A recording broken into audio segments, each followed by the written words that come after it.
बेटा ट्रिग्नोमेट्री का देखिए चैप्टर आपको बताया 9 हम डिस्कस कर रहे हैं। क्वेश्चन नंबर 3 है, बहुत इंपॉर्टेंट क्वेश्चन है। अगर हम इस क्वेश्चन को थोड़ा सा समझ लेंगे ना तो ये इजी होगा। देखिए क्या पूछा है, क्वेश्चन को समझो। एक कॉन्ट्रैक्टर है और वो कॉन्ट्रैक्टर ने एक प्लान किया है to install two slide, 2 slide उसने इंस्टॉल किए हैं बच्चों के लिए, ठीक है, to play in the park for the children below the age of 5। तो इसको हम 2 पार्ट में डिवाइड कर लेते हैं, है ना। इसको लिख लेते हैं बिलो ऑफ 5 ईयर। बहुत ध्यान से समझना, ये इसलिए कर रहा हूं कि आपको कंफ्यूज ना हो। She preferred to have a slide whose top is at the height of 1.5 metre. तो जो बिलो 5 ईयर बच्चे हैं ना, उसकी जो स्लाइड है उसकी हाइट उन्होंने ली है 1.5 मीटर, ठीक है। And is inclined at an angle of 30, और एंगल कितना रखा है इन्होंने 30, क्योंकि छोटे बच्चे हैं इसलिए उन्होंने हाइट कम रखी है और एंगल उन्होंने रखा है 30। क्लियर है। आगे करें वेयर फॉर एल्डर चिल्ड्रन, तो एल्डर को हम इधर ले लेते हैं। अब देखो एल्डर चिल्ड्रन के लिए हाइट ज्यादा रखी होगी। She want to have a steep slide at the height of 3 metre. तो इसमें इसने क्या किया है, लेडी ने 3 मीटर की हाइट ली है और एंगल कितना बन रहा है वो भी देखो आप, एंगल बन रहा है 60 डिग्री। ये 2 बातें आई होप समझ में आ गई होंगी। To the ground, what should be the length of the slide, यानी कि आपको यहां भी स्लाइड की लेंथ फाइंड करनी है और यहां भी इस स्लाइड की लेंथ फाइंड करनी है।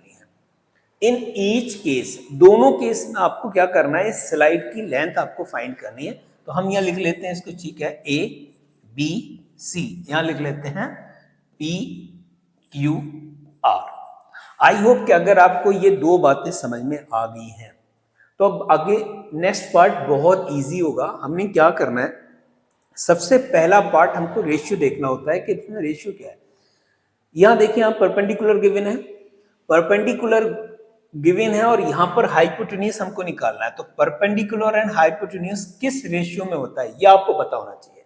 तो जरा सोचो, अगर मैं लेना, मुझे इसमें सॉल्व करना है in triangle A B C, हम लेंगे साइन, क्यों, क्योंकि हमको पता है कि साइन थीटा इक्वल होता है परपेंडिकुलर यानी कि AC upon AB, AC upon AB।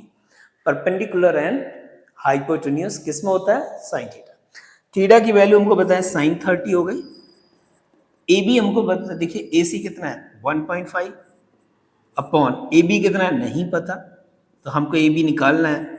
Sign 30 की वैल्यू हमने कितनी रख दी 1/2, 1.5 अपॉन AB। डायरेक्ट हमको AB की वैल्यू निकालना है तो क्या होगा 3 मीटर। ये आपकी AB की वैल्यू आ गई, क्यों, क्योंकि इन दोनों की मल्टीप्लाई करेंगे, 1.5 की 2 से मल्टीप्लाई करेंगे तो 3 मीटर आ गई। जो बिलो 5 इयर्स बच्चे थे ना, उनका जो लेंथ और स्लाइड है वो कितनी आ रही है 3 मीटर। अब हम देख रहे हैं जो बड़े बच्चे हैं उनकी स्लाइड की लेंथ कितनी आ रही है, जबकि हाइट उन्होंने 3 मीटर दी है। यहां पर भी आपको रेशियो फाइंड करना है, तो रेशियो इसमें भी साइन रहेगा in triangle P Q R. यहां पर भी आप लेंगे साइन थीटा इक्वल हो जाएगा P R upon P Q. Sine 60 equal हो जाएगा पी आर हमारे पास है 3 अपॉन पी क्यू।